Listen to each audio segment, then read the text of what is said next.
বিসমিল্লাহির রহমানির রহিম। হে জগতবাসী, কি করে সম্ভব যে একজন মানুষ তার নিজের হায়াতকে ধরে রাখবে?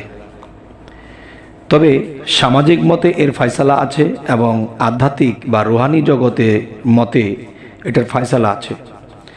যে যেটা দিয়ে মানে সেটা দিয়ে সম্ভব হবে, তবে আধ্যাত্মিকটা দিয়ে ক্ষমতা এবং কৌশল বেশি, ধারণ ক্ষমতা বেশি, আর সামাজিকটা দিয়ে কম, যদিও হয় কম, তবুও আমি আপনাদেরকে বলবো ইনশাআল্লাহ।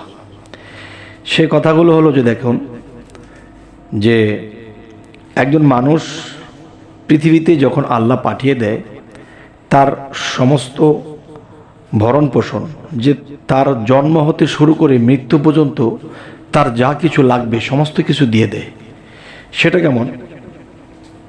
যে আমি কয় টুকরা কাপড় পরবো সারা জীবনে, আমি কতগুলো পানি খাবো, আমি কতগুলো ভাত খাবো, আমি কতগুলো কথা বলবো, আমার জীবনে আমি কতগুলো বাতাস ব্যবহার করব, নিঃশ্বাসের সাথে বায়ু নিচ্ছি ফেলছি, এবং পৃথিবীতে যা যা আমার খরচের প্রয়োজন তা আমি কি পরিমাণে করব, এই পরিমাণ আল্লাহ আমাকে দিয়েছে।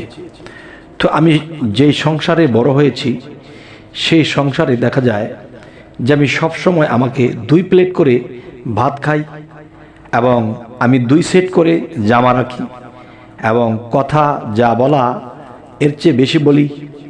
তো এরকম করতে করতে কোনো একদিন সাধু দর্শন পেয়ে গেছি। তখন সেই সাধু কি করে? যোগ সাধনা করে।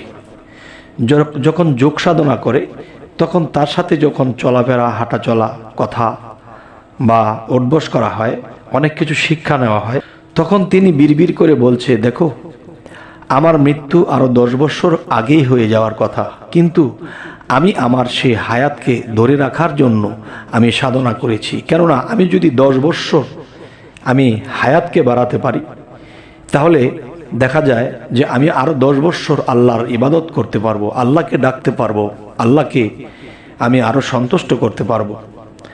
তখন দেখা যায় যে আমি যে ফ্যামিলিতে বড় হয়েছি, সেই ফ্যামিলিতে আমি দেখেছি আমার কাপড় ডবল, আমার খাবার ডবল, আমার সমস্ত কিছু ডবল। যেদিন আমি আমার মুর্শিদ সঙ্গ পেয়ে গেছি, সেদিন থেকে আমি 1 প্লেট খাই, 2 প্লেট খাই না। 1 কাপড় পরে আমি সবসময় থাকি, আর 1 কথা দিয়ে 10 কথার জবাব দিয়ে থাকি। এদিক দিয়ে কথার সাশ্রয়, এই যে শ্বাস প্রশ্বাস, সাধু যখন যোগ সাধনা করে এক দমে তার 3 মিনিট 4 মিনিট চলে যায়, আর এই দমের করে আল্লাহকে ডাকে বেশি, কিন্তু তার বাতাস কম হচ্ছে খরচটা। তখন দেখা যায় যেখানে মানুষ 2 মিনিটে এরকম 5 বার 7 বার 10 বার দম ফালিয়ে দেয়, কিন্তু সেই সাধক কি করে? তার দমকে মজুত করতেছে।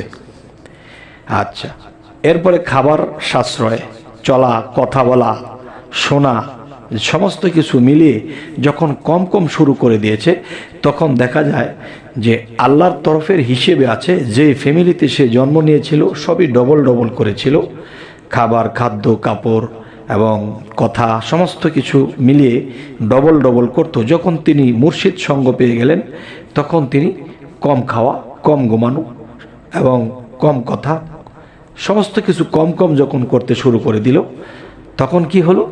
যে তার ডবল হয়ে গেল। কিরকম?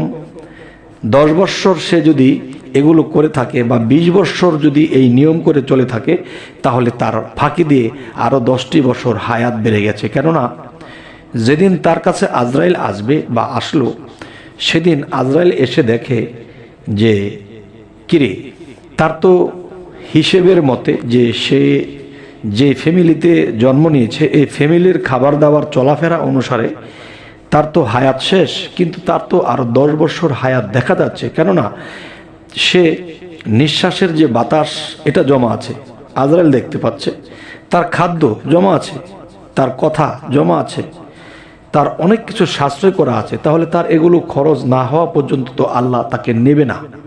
আর আজরাইল যদি একে নিয়ে যায়, তাহলে আল্লাহর কাছে আজরাইল খেসারত দিতে হবে, কৈফিয়ত দিতে হবে, যে তুমি দেখেছো তার হায়াত বা তার সমস্ত কিছু জমা আছে, তুমি তাকে এনেছো কেন? সে তো সমস্ত কিছু সাশ্রয় করেছে আমাকে যেন সে আরও 10 বছর বেঁচে আরও 10 বছর সাধনা বেশি করতে পারে, আমাকে বেশি বেশি সন্তুষ্ট করতে পারে। তখন এরকম একটা অবস্থায় কিন্তু আজরাইলও তাকে নেবে না।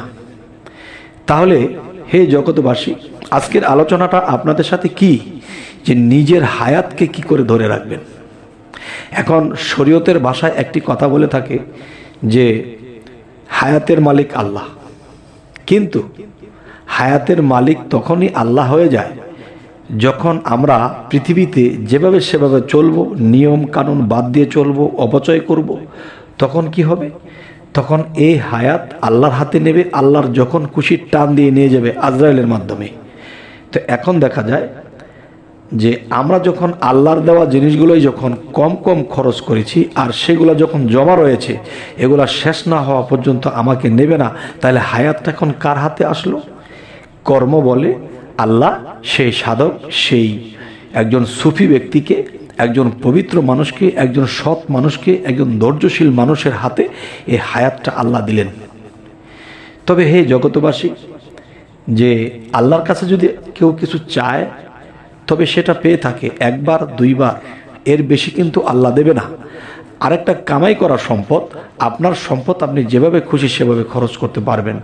যেমন আল্লাহ আপনাকে যেমন 60 বছরের হায়াত দিয়ে পাঠিয়েছে, এখন সেই হায়াতের সাথে সাথে কিন্তু আপনাকে সেই সমান সমান খাদ্য সমস্ত কিছু দিয়ে দেওয়া হয়েছে, কিন্তু দেখা যায় আপনি সেই খাবার খাদ্য সমস্ত কিছু আপনি 40 বছরে শেষ করে ফেলেছেন অপচয়ের মাধ্যমে। তখন কিন্তু আপনার চলে যেতে হবে, হায়াত আল্লাহর হাতে চলে গেছে। আর যখন আপনি সেই 60 বছরের খাবারটা যখন 80 বছর খাবেন, বা 80 বছর সেই জিনিসগুলো ব্যবহার করবেন রেখে রেখে, তখন কিন্তু সেই হায়াতটা আপনার হাতে এলো। তবে হে জগৎবাসী, জানি না আমার এই কথাগুলো কোনো শরীয়তের দৃষ্টিতে যদি কোনো মানুষ শোনে হয়তো মেনে নিতে পারবে না, কিন্তু সাধক যারা নিজের আত্মসাধনা করে, দেহ সাধনা করে, একমাত্র তারা এই কথাগুলো বিশ্বাস করবে।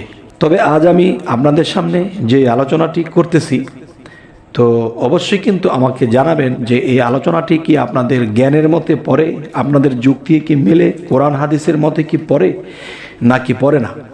কেননা যে এই পৃথিবীতে বহু আউলিয়ারা আজরাইলকে ফেরত দিয়েছে, এবং কি যে তার হায়াতের কথা সে বলে যেতে পেরেছে যে আমি এতদিন আর আছি। ঠিক আমার মুর্শিদ আরশাদুল্লাহ চিশতি, আমার মুর্শিদ কিন্তু বলে গেছে যে বাবারে আমি বৈশাখ মাসের মধ্যে এমুক তারিখে এমুক দিনে আমি চলে যাব। ঠিক তিনি ওই দিনেই তিনি চলে গেলেন। তাহলে কি করে তিনি বললেন? অবশ্যই তিনি তার হায়াতের খবরটাও আল্লাহর তরফ হইতে জানতে পেরেছে, এবং তিনি 95 থেকে 96 বছর পৃথিবীতে ছিলেন। তবে দেখা যায় মানুষ তো এখন 60-70 বছর বাঁচাই মুশকিল, তো 95-96 বছর পর্যন্ত তিনি এই পৃথিবীতে থেকে গেছেন। আমি দেখেছি তাকে, তার খাবার দাবার, তার কথা সমস্ত কিছুই কন্ট্রোলে করেছিলেন। কিন্তু আমাদের জন্য দোয়া করবেন, আমরা তার শিষ্য পৃথিবীতে, কিন্তু আমরা যেন পারি যে এরকম কন্ট্রোল করে চলতে। আর আপনারা যদি চেষ্টা করেন ইনশাল্লাহ আপনারাও পারবেন। তবে হে জগৎবাসী, আমাদের এই চ্যানেলের আলোচনা আপনাদের কেমন লাগে? তো যদি ভালো লাগে অবশ্যই সাবস্ক্রাইব করে রাখুন। পরবর্তীতে নতুন কোনো আলাপ নিয়ে আপনাদের সামনে উপস্থিত হব। সকলে ভালো থাকবেন। আল্লাহ হাফিজ।